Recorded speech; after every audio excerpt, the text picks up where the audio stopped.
¿Qué es Dios? ¿Existe un infierno? ¿Cuál es el propósito de nuestra existencia y de la reencarnación? ¿Hacia dónde estamos evolucionando como seres humanos? ¿Qué nos está mostrando la física cuántica sobre la conciencia y el universo? Estas y otras preguntas son respondidas por Eben Alexander, un neurocirujano de la Universidad de Harvard que pasó por una profunda experiencia cercana a la muerte que le hizo cambiar su visión de la vida y la muerte, la conciencia y el universo. Escritor de La prueba del cielo, El mapa del cielo y La conciencia infinita, Eben Alexander comparte con nosotros sus enseñanzas en esta interesante entrevista. Eben Alexander, buenos días y muchas gracias por estar con nosotros. Muchas gracias por invitarme, María. Es genial estar contigo hoy. Estuviste en coma durante 7 días en el año 2008. ¿Qué te pasó y cómo fue tu experiencia cercana a la muerte? Bueno, creo que es importante decir que antes de mi coma había pasado mi vida como neurocirujano, estudiando el cerebro, la mente y la conciencia. Y pensaba que el cerebro creaba la conciencia. Y fue entonces cuando tuve una experiencia extraordinaria. Todo comenzó a las 4:30 de la mañana, el 10 de noviembre de 2008. Me desperté con un fuerte dolor de espalda y después un dolor terrible de cabeza. Y ya luego me fui de este mundo. Tuve convulsiones de tipo gran mal. Estaba en mi casa profundamente en coma y mi familia estaba muy alarmada. Llamaron a la ambulancia y cuando llegó trataron de frenar las convulsiones, pero no podían. Yo no recuerdo nada de todo esto porque ya me había ido de este mundo para los próximos 7 días. Me llevaron al Hospital General de Lynchburg, donde trabajé como neurocirujano, y me diagnosticaron una meningoencefalitis bacteriana gram negativa, que es el peor tipo de meningitis que se puede tener. Y es por eso que mi caso es tan fascinante para la comunidad científica, porque la evidencia está ahí. Mi cerebro estuvo tan gravemente dañado por ese ataque que no debería haber tenido ningún tipo de sueño o alucinación, ninguna experiencia en absoluto. Y sin embargo experimenté la realidad espiritual más completa, real y detallada nunca imaginable. Y todo sucedió cuando mi cerebro estaba claramente desconectado.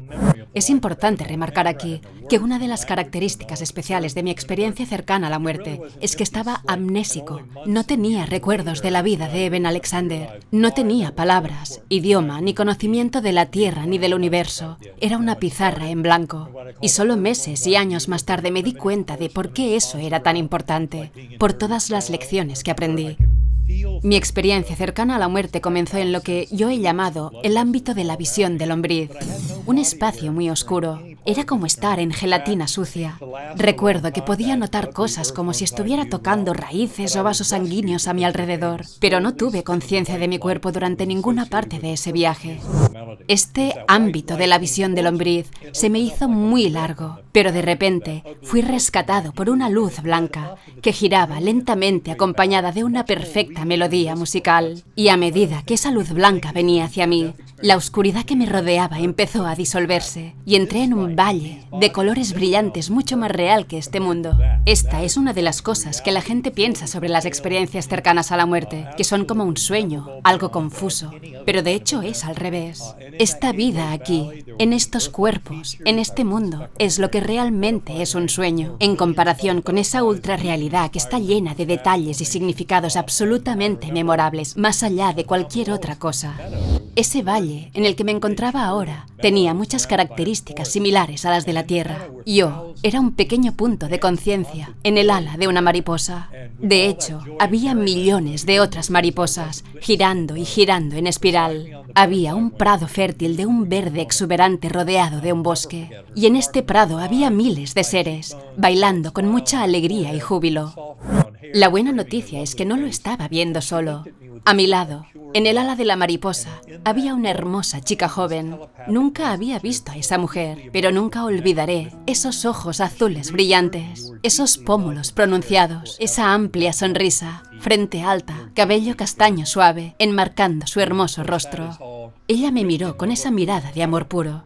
Y en esa mirada vino este mensaje telepático de conexión profundamente emocional. Me dijo: siempre serás amado y apreciado. No tienes nada que temer. Estás bien cuidado.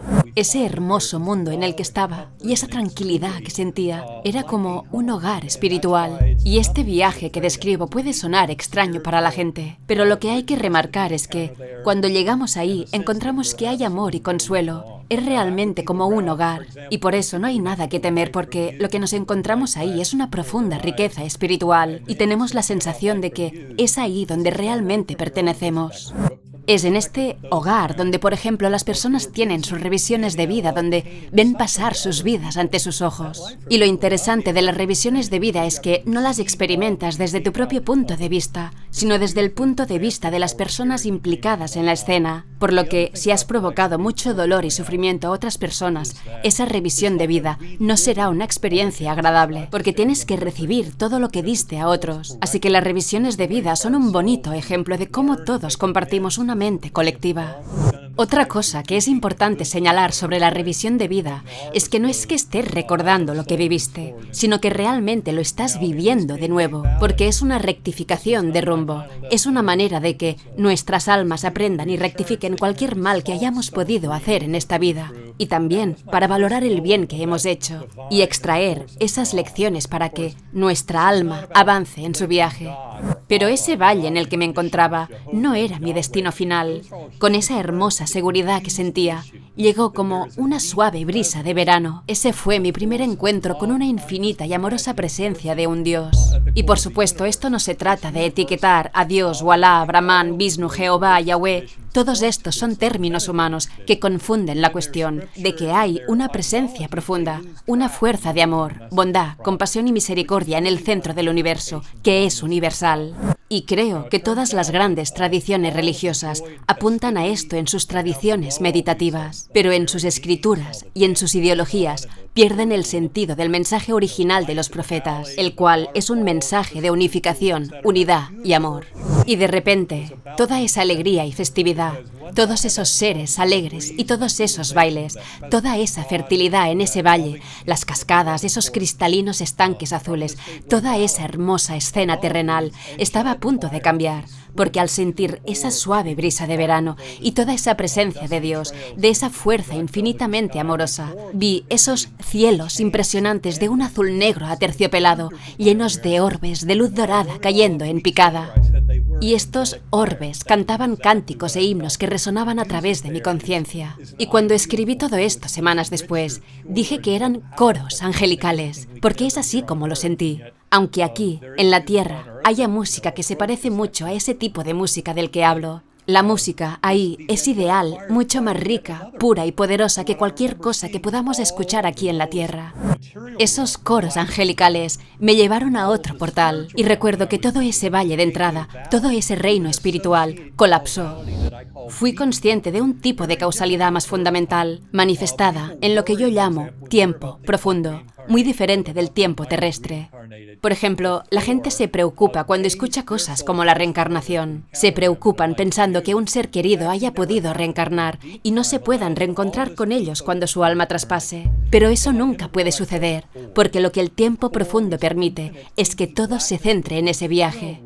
Esos coros angelicales me llevaron a un nuevo portal que yo llamo el núcleo. Ese núcleo era oscuro como la tinta, pero al mismo tiempo estaba lleno a rebosar de luz. Era el Sancta Sanctorum de lo divino. Aquí es donde sentí, como otros que han pasado por experiencias cercanas a la muerte, esa unidad con Dios, ese amor puro e indescriptible. Y este es el conocimiento que reciben los que experimentan experiencias cercanas a la muerte, que no hay nada que temer sobre la muerte, que regresamos a nuestro hogar espiritual, así que es muy tranquilizador. En ese núcleo central en el que estaba, aprendí muchas lecciones, que es lo que he estado enseñando durante los últimos 13 años desde que estuve en coma, sobre la unidad, la compasión, la fuerza amorosa, sobre una unificación de la religión que se enfoque más en los principios clave de las enseñanzas de los profetas. ¿Cómo volviste a la vida en el hospital? ¿Cómo fue posible tu recuperación? Hablas en tu último libro de la naturaleza milagrosa de las experiencias cercanas a la muerte.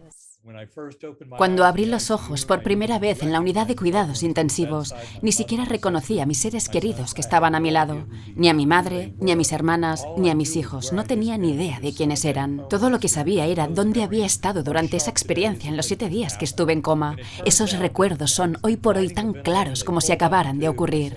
Me sacaron el respirador que tanto me molestaba y dije, gracias. Pero ni siquiera recuerdo haber dicho eso. No recuerdo nada de esas primeras horas. Después, mi hermana me dijo que estaba sentado en la cama como un pequeño Buda y que no paraba de mirarlos a todos diciendo: todo está bien, no os preocupéis. Y durante 36 horas estuve entrando y saliendo de una pesadilla psicótica paranoide delirante, es decir que la meningitis había destrozado mi cerebro. Lo interesante de esto es que los recuerdos que tengo de esa pesadilla psicótica desaparecieron al cabo de unas semanas, pero los recuerdos espirituales de mi experiencia cercana a la muerte son tan claros y vivos como si acabaran de suceder. Y esta es una de las cosas más importantes de los recuerdos de las experiencias cercanas a la muerte, que son más reales, detallados, inolvidables y transformadores que la mayoría de los acontecimientos de la vida real, incluso aquellos que son traumáticos y difíciles de olvidar. Sé que recientemente entrevistaste al Dr. Bruce Greyson, pues el Dr. Bruce Greyson y otros 2 médicos escribieron un informe médico de mi historial médico, porque estaban muy impresionados por mi recuperación, que realmente desafía cualquier tipo de precedente médico. Realmente no hay ningún caso como este. Y este informe que escribieron es muy importante porque va mucho más allá de lo que yo hice cuando escribí Prueba del Cielo, porque muestran que mi cerebro fue gravemente dañado por esa meningitis. No estaba en condiciones como para provocar una experiencia como la que tuve. Y este informe médico también señala la naturaleza milagrosa de mi recuperación. ¿Cómo explicas este caso? ¿Estás enfermo de meningitis y luego te recuperas por completo? Y los 3 médicos que escribieron este informe dijeron que mi recuperación fue debida a la experiencia cercana a la muerte. Y hay otros casos de experiencias cercanas a la muerte con curación milagrosa, como el de Anita Moorjani, que escribió el libro Morir para ser yo. Anita regresó de su coma y su linfoma había desaparecido, cuando en realidad debería haber muerto en cuestión de horas. Otro caso es el de la doctora Mary Neal, que escribió el libro Ida y Vuelta al Cielo. Ella tuvo un accidente con el kayak en Chile a finales de los 90, en el que estuvo más de 30 minutos ahogada, pues terminó teniendo una recuperación completa, a pesar de que la sacaron del agua muerta, hasta que resucitó.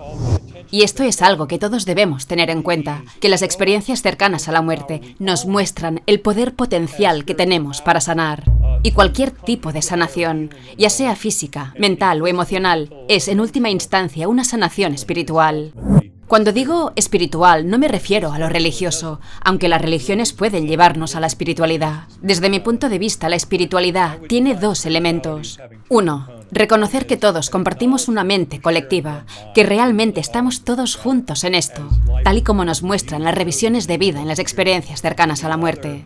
Y 2, que hay significado y propósito en todo esto, que estamos evolucionando hacia algún lugar, que estamos creciendo y transformándonos hacia algo mejor, que es básicamente la evolución de la conciencia, tal y como Pierre Teilhard de Chardin, el paleontólogo francés y sacerdote jesuita, escribió a mediados del siglo XX en su obra maestra El fenómeno del alma, que se dio cuenta de que la evolución estaba ocurriendo, pero no solo en un sentido darwiniano simple, sino que había una evolución de la conciencia en todo el universo. ¿Quién era esa chica que estuvo contigo en tu experiencia cercana a la muerte? Porque normalmente las personas son recibidas por seres queridos, pero en tu caso tú no sabías quién era esa chica. Lo de esa hermosa niña en el ala de la mariposa fue algo muy inquietante para mí. Yo nunca había leído ningún estudio sobre las experiencias cercanas a la muerte, pero después de salir de mi coma, estaba tan fascinado que quería profundizar más en el tema. Por suerte, mi hijo mayor, que también se llama Eben, que en aquel momento se estaba especializando en neurociencia en la universidad, vino a casa 2 días después de que yo saliera del hospital. Me dio un fuerte abrazo y me dijo que me veía como si hubiera una luz brillante dentro de mí, como si estuviera mucho más presente. Yo le dije que era demasiado real para ser real. Y le dije eso porque yo ya había intentado explicar mi experiencia cercana a la muerte a mis médicos, pero me habían dado una palmadita en la espalda y dicho: bien, tu cerebro estaba lleno de pus, no tenemos ni idea de cómo volviste, pero olvídalo porque un cerebro moribundo juega todo tipo de trucos. Así que eso es lo que le dije a mi hijo, que era demasiado real para ser real, o sea que era una gran alucinación. Así que desde el principio yo fui en muchos sentidos mi peor escéptico. Pero cuanto más estudiaba mis historiales médicos y más lo hablaba con mis médicos, más seguro estaba de que no, de que mi cerebro no podría haber hecho nada de eso. Ese cerebro estaba demasiado enfermo para haber provocado una alucinación o un sueño. Y mi hijo me dio el mejor consejo que he recibido en mi vida, que escribiera todo lo que pudiera sobre mi experiencia, antes de leer ninguna otra publicación sobre experiencias cercanas a la muerte de otra persona. Así que, durante las siguientes semanas, escribí unas 20.000 palabras. Y esa fue mi base de datos, una versión pura y clara de mi viaje, que no estaba contaminada por la experiencia cercana a la muerte de nadie más. Y claro, cuando empecé a investigar sobre las experiencias cercanas a la muerte, me di cuenta de que los guías espirituales, los que nos encontramos en las experiencias cercanas a la muerte, como por ejemplo esa hermosa chica en mi experiencia, suelen ser personas muy importantes para ti en la vida. Y esto es una alerta de spoiler, y no voy a contar toda la historia, porque está muy bien explicada en el libro La prueba del cielo, pero tiene que ver con el hecho de que fui adoptado. Fui dado en adopción cuando tenía 11 días de edad. Así que esa hermosa chica joven de mi experiencia estaba relacionada conmigo a través de esa familia biológica, pero nunca la conocí porque falleció 2 años antes de que supiera de su existencia, y todavía se me saltan las lágrimas cuando pienso en ella. Medito 1 hora al día. Lo he estado haciendo durante los últimos 10 años a través de los sonidos binaurales. Y Betsy, mi hermana biológica, se ha convertido en una parte importante de mi experiencia meditativa. En tu opinión, ¿qué o quién es Dios? Y en tu opinión, ¿existe un infierno? Yo diría esto, que Dios es la fuente misma de nuestra conciencia, pero en la forma más pura. Lo encontramos en los niveles más profundos de un viaje espiritual, al identificarnos y volvernos uno con ese Dios. Y nadie debería pensar que es el ego de Eben Alexander el que piensa que es uno con ese Dios. Estoy tan fuera de mí cuando medito, así como lo estuve en mi experiencia cercana a la muerte, que puedo sentir esa unión con esa fuerza divina de amor puro y compasión, bondad y misericordia en el centro de toda conciencia. Diría que esta fuerza divina se vuelve mucho más clara para nosotros a medida que nos liberamos de las cadenas de nuestro ego, de nuestro cerebro lingüístico, de nuestro cuerpo físico y de este universo físico y de la humanidad. Y cuanto más nos elevamos a ese reino espiritual, más podemos sentir esa unidad de amor con esa presencia divina. En ese nivel espiritual no hay ninguna batalla entre el bien y el mal. Puedes ver batallas aparentes, como lo vi yo en ese ámbito de visión del lombriz, pero no creo que haya ningún infierno. Una condena eterna no tendría ningún sentido en este universo con este Dios infinitamente amoroso como fuente de conciencia. Yo veo la maldad simplemente como las impurezas que ayudan a guiar la transformación, el aprendizaje y el crecimiento que todos estamos atravesando como seres humanos que evolucionan en conciencia hacia ese amor y unidad. Por lo que no tiene sentido que haya un infierno y una condena eterna. Pero eso no quiere decir que alguien como por ejemplo Hitler, quien condujo al dolor y al sufrimiento de decenas de millones de personas, no tuviera una horrible revisión de vida, porque siempre es un verdadero equilibrio entre el tipo de alma que uno posee, las acciones en la tierra y las elecciones que hacemos hacia esa unidad con lo divino, hacia esa fuerza amorosa. Así que la revisión de vida para alguien así parecerá una especie de infierno eterno, porque tienen que vivir cada parte y hacer las paces por todas las transgresiones y el mal que han hecho a otros. En mi opinión, nuestras ideas del infierno surgieron de las revisiones de vida de quienes habían sido particularmente egoístas, codiciosos o propensos a provocar dolor y sufrimiento a otros. Y creo que esta es una de las razones más importantes por las que este mundo necesita despertar a esta profunda verdad. Y de hecho, la ciencia de la conciencia nos está conduciendo hacia aquí, hacia esta idea de una mente colectiva y de que las experiencias cercanas a la muerte son absolutamente reales. Para aquellos que no lo sepan, el año pasado hubo un concurso aquí en los Estados Unidos que fue organizado por Robert Bigelow. Robert Bigelow es un ingeniero aeroespacial que perdió a su esposa y a su hijo por suicidio y estaba muy interesado en la vida después de la muerte. Y lanzó esta pregunta: ¿cuál es la mejor evidencia científica de que nuestra conciencia sobrevive después de la muerte física? Y recibió miles de respuestas de personas que querían escribir ensayos para el concurso.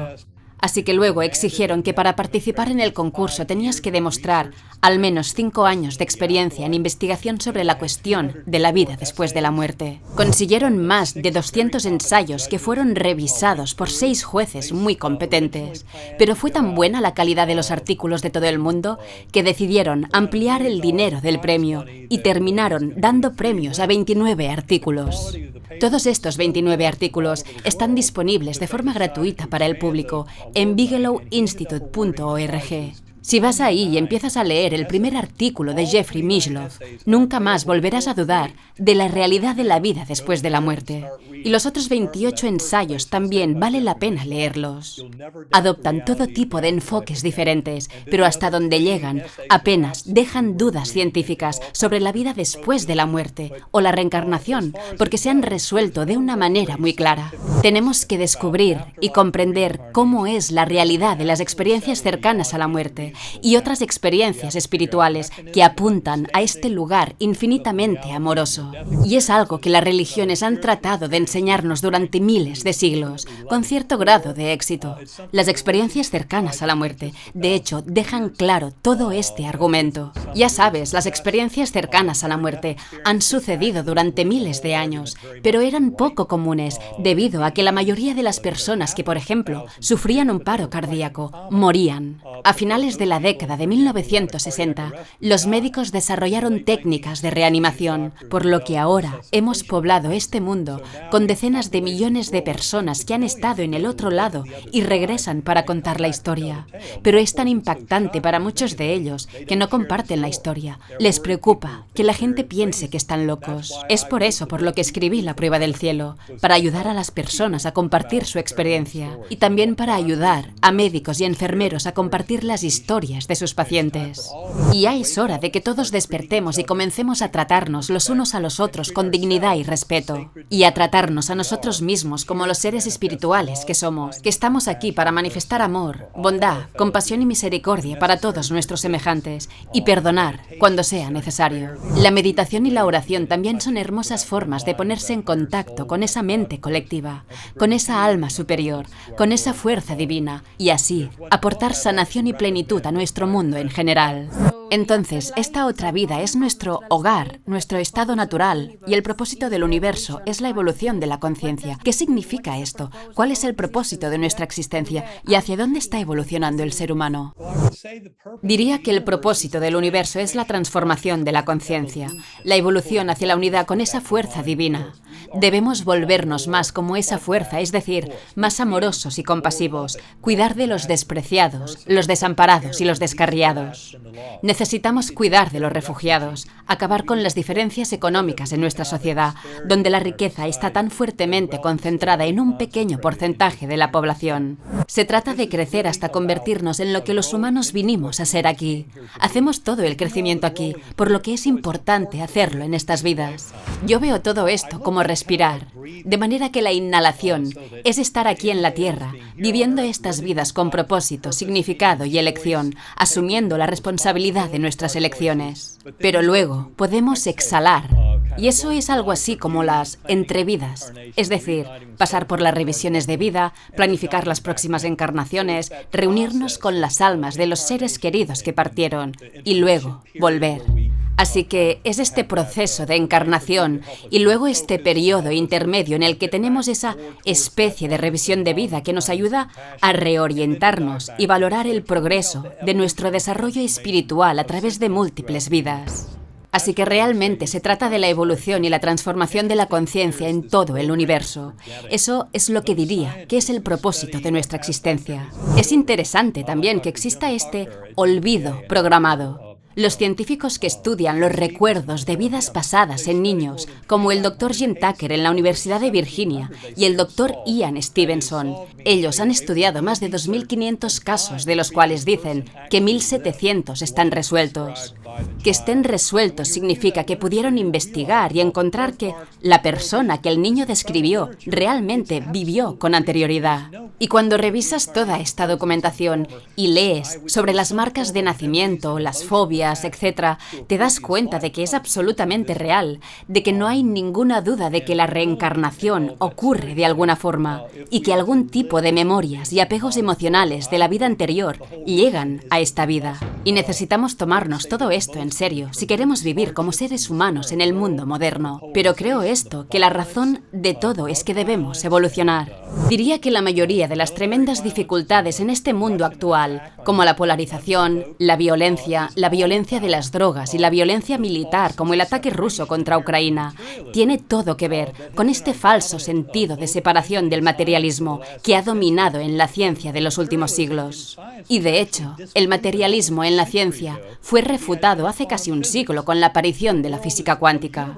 El universo es fundamentalmente mental y espiritual, no físico. Eso es lo que la física cuántica nos enseña a fondo. Si alguien necesita una referencia para esto, que vaya a la revista científica Nature del 2005 y lea un artículo de Richard Cohn Henry, un físico de la Universidad Johns Hopkins, que escribió un artículo de una sola página llamado Universo Mental, en el que deja muy claro que la mejor interpretación de la física cuántica en la era moderna es una comprensión de que el universo es fundamentalmente mental y que nuestras elecciones y nuestra libre voluntad tienen un poder tremendo. Eso difiere mucho de la ciencia materialista que yo, personalmente, adoraba antes de mi coma. Tenemos que dejar atrás este tipo de falsa sensación de separación en nuestras creencias culturales, especialmente cuando ves todo este conflicto y violencia en este mundo, y darnos cuenta de que estamos todos juntos en esto.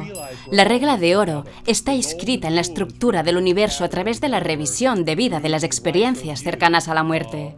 Y la regla de oro es simplemente esta: trata a los demás como te gustaría que te trataran. Cuanto más nos tomemos esto en serio, mejor será este lugar en el mundo.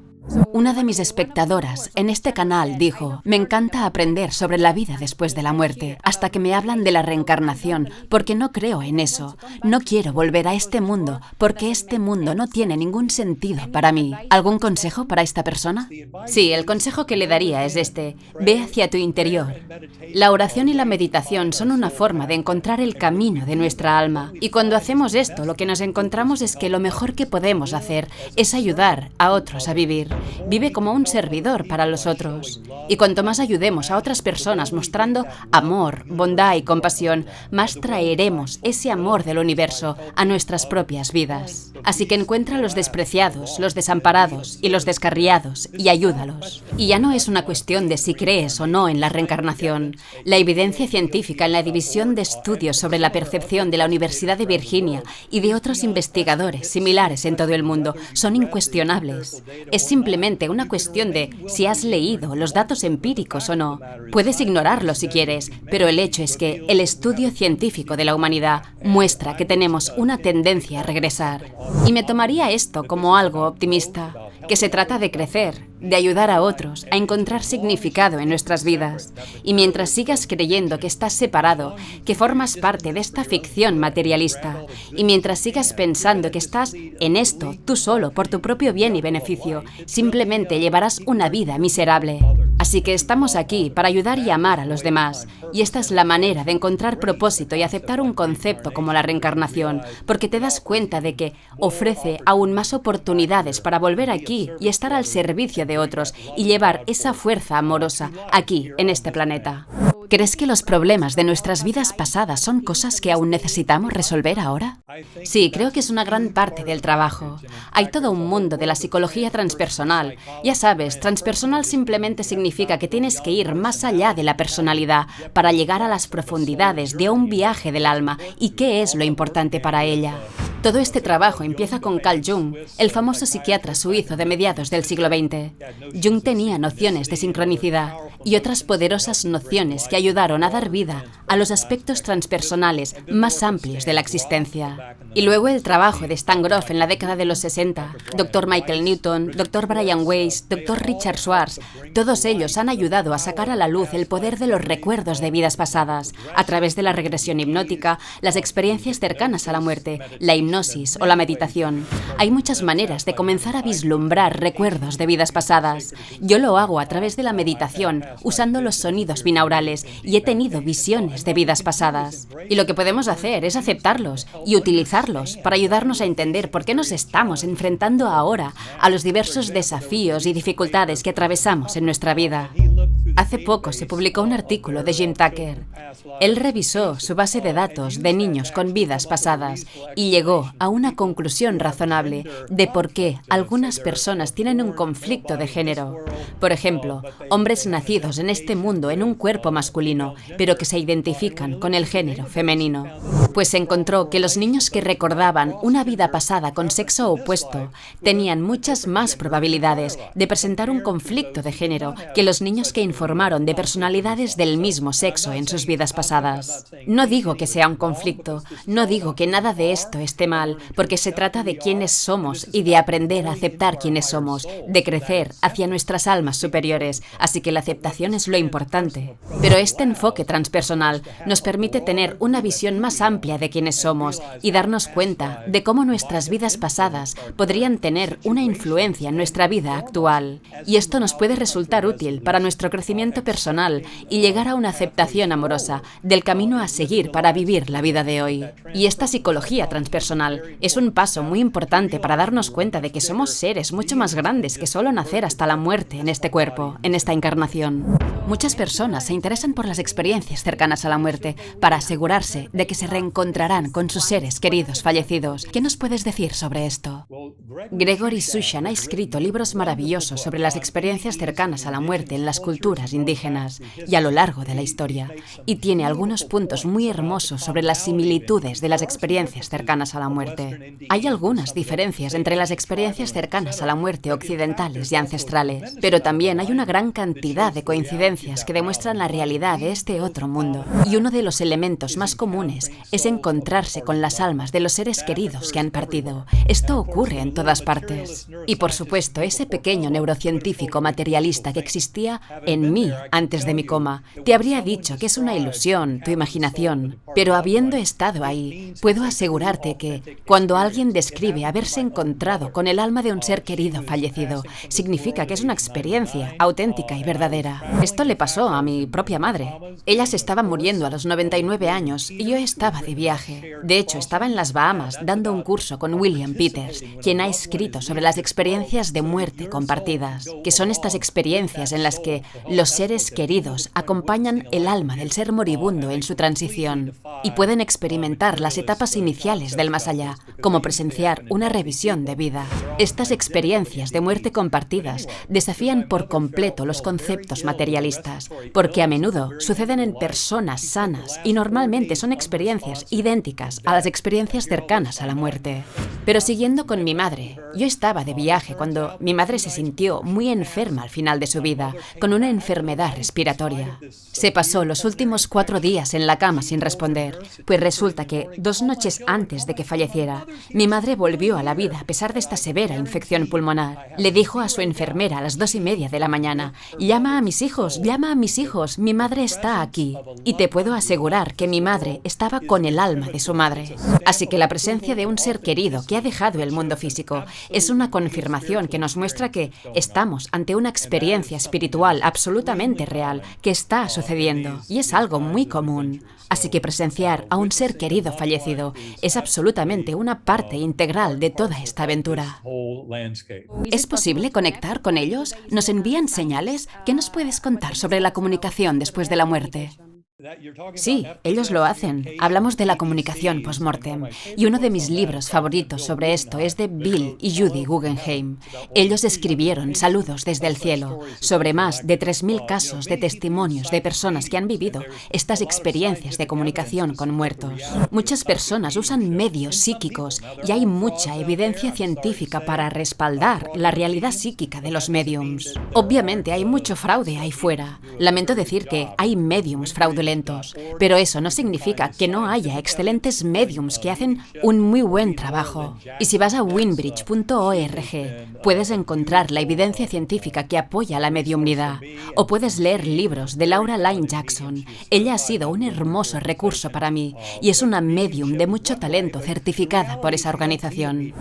Pero la mediumnidad es solo una forma, porque de hecho no necesitas ningún medium, y los propios mediums psíquicos te dirán que cualquiera de nosotros, por ser seres sensibles, tenemos el poder para conectarnos con los seres amados. Yo lo hago en meditación. De hecho, 2 años y medio después de mi coma, entré en conexión con el alma de mi padre. Me impactó mucho que él no estuviera presente en mi experiencia cercana a la muerte, pero cuando tuve esa profunda conexión meditativa con él, 2 años y medio después de mi coma, me explicó por qué no había podido estar presente en mi experiencia. La idea era que, si él hubiera estado allí, en lugar de mi hermana biológica, yo hubiera pensado que mi experiencia no era más que un engaño del cerebro moribundo, una ilusión como mis médicos me habían asegurado inicialmente. Pero esta conexión a través de la meditación no la puedo hacer siempre. Es como si tuviera que esperar a que ellos estén listos. Diría que tengo una conexión con mis guías espirituales cada 2 meses.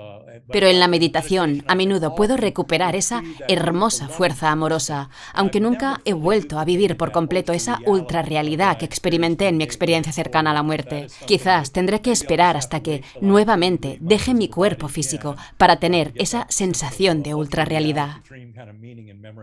Muchas personas dicen que se encuentran con seres queridos en sus sueños y que hablan con ellos. ¿Es esta una comunicación real? Sí, es una comunicación muy real. Hay un libro que me encanta de un buen amigo mío, el Dr. Larry Burke. Él es un radiólogo. Ahora no recuerdo el título de su libro, pero trata de mujeres que tuvieron sueños premonitorios antes del diagnóstico de su cáncer de mama. Tuvo más de 40 casos de mujeres que tenían esos sueños, y en ocasiones este tipo de sueños involucran a un ser querido fallecido que está ahí para dar un mensaje como necesitas ver a tu médico o necesitas hacerte una mamografía o lo que sea. Puede ser un mensaje muy específico. Pero sí, a veces se entrega este mensaje por parte de un ser querido en la forma de un sueño. Pero este tipo de visión también puede ocurrir cuando estamos despiertos. Así que creo que es algo a tener en cuenta, que esos sueños pueden desempeñar un papel en nuestra curación y que pueden activarse en el momento de la hora. ¿Crees que nuestros gatos y perros experimentan lo mismo cuando mueren? ¿Nos reencontraremos con nuestras mascotas en este otro mundo? Absolutamente. De hecho, escuché una hermosa historia no hace mucho sobre un cazador que tuvo un paro cardíaco y se enfureció cuando regresó después de la reanimación porque se había reencontrado con su perro de caza favorito, que ya había fallecido. Ese perro le estaba lamiendo la cara, ya sabes, todo ese amor que dan los perros. Y luego, ¡boom!, los médicos lo trajeron de vuelta a este mundo y él furioso dijo, «Espera un momento, no, no». Y de hecho él tuvo otro paro cardíaco y el perro todavía estaba ahí. Y escuché muchas historias como esta. De hecho, lo describo en mi libro, Prueba del cielo, de niños jugando con perros brincando y saltando. Pero en mi caso, como no tenía recuerdos personales de Eben Alexander en mi experiencia cercana a la muerte, no vi a ninguna de mis mascotas en mi viaje. Eso es así porque mi viaje fue un viaje parcial, como lo son muchas otras experiencias cercanas a la muerte. Nos llevan muy lejos para mostrarnos hacia dónde se dirigen las cosas, pero no llegan hasta el final. Eso no significa que no sean señales muy poderosas y verdaderas de a dónde vamos realmente cuando morimos. Este tipo de evidencia proviene, por ejemplo, del trabajo de Christopher Kerr, que escribió uno de esos ensayos ganadores de Bigelow. Él es director médico del Hospital para Enfermos Terminales de Buffalo, en Estados Unidos. Y su trabajo solo tiene que ver con cuidados terminales y lo que la gente experimenta al morir.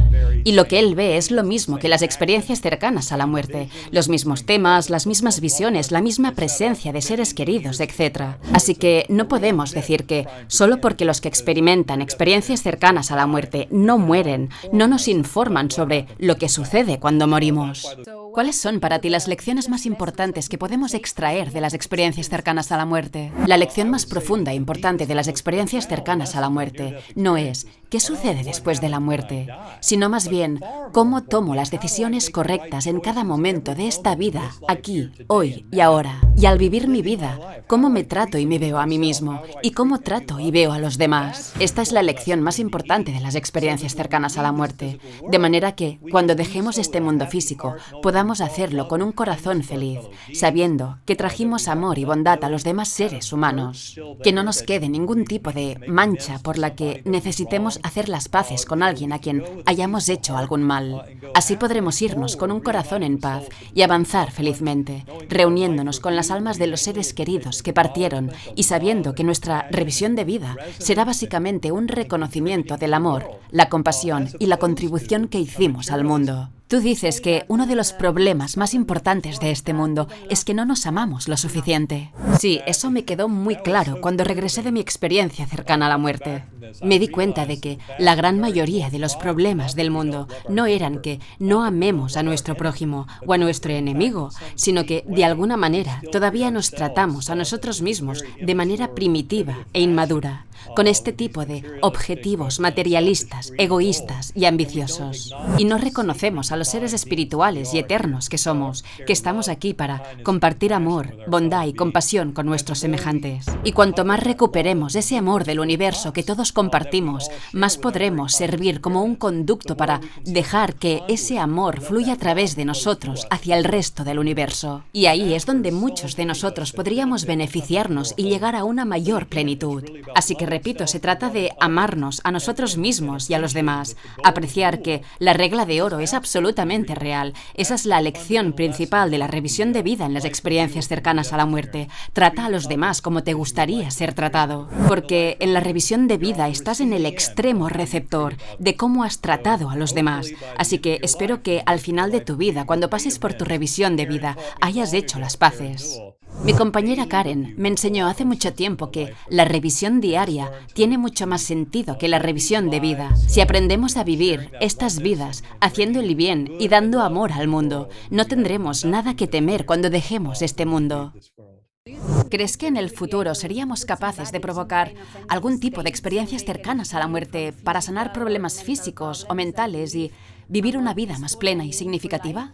Yo diría que la oración y la meditación son la forma de hacerlo, y creo que la gente ya lo logra maravillosamente a través de estas prácticas. Mi compañera Karen Newell y yo estamos haciendo talleres de meditación por todo el mundo. Sacredacoustics.com es un excelente lugar de partida para que las personas entren en meditación profunda con tonos binaurales que se utilizan para provocar determinadas ondas cerebrales. Funcionan influenciando el tronco encefálico inferior, muy diferente de cualquier música, canto o himno que te haya llevado a un estado trascendental espiritual de éxtasis, porque todos estos sonidos son procesados en las regiones de los lóbulos temporales. Las frecuencias acústicas y otros tonos binaurales de entrenamiento de las ondas cerebrales son procesados en el tallo cerebral inferior, y esto es muy importante porque los circuitos en el tronco encefálico inferior surgieron hace más de 300 millones de años, mucho antes de que los mamíferos caminaran por la Tierra. Y esta es una de las razones por las que creo que son tan poderosos para separar la conciencia del aquí y ahora, del cuerpo y el cerebro.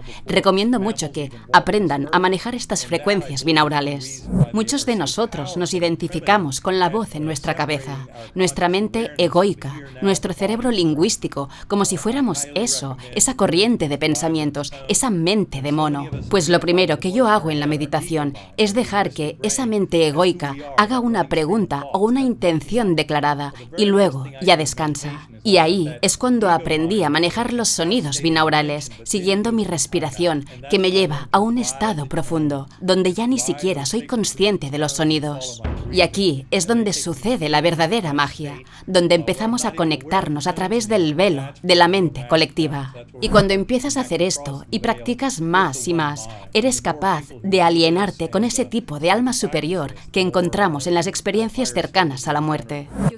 ¿Nos podrías dar un último mensaje positivo? Mi último mensaje sería que ninguna alma se quede atrás. Todos somos parte de esto.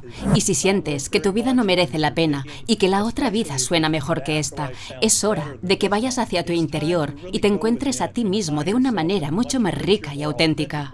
Y lo que diría también es que apagues esa vocecita del ego, esa corriente de pensamientos que corre por tu cabeza. Esa pequeña mente del ego, egoísta y codiciosa, no es quién eres realmente. En la meditación y oración puedes encontrar un yo más rico y conectado. Y todos somos parte de esto. Esto es parte de toda la humanidad transformándose. Y como a mí me gusta decir, que ninguna alma se quede atrás. Eben Alexander, muchas gracias por estar con nosotros y por compartir todos tus conocimientos. Te deseo lo mejor. María, muchas gracias por invitarme y gracias por transmitir todo esto a tu audiencia.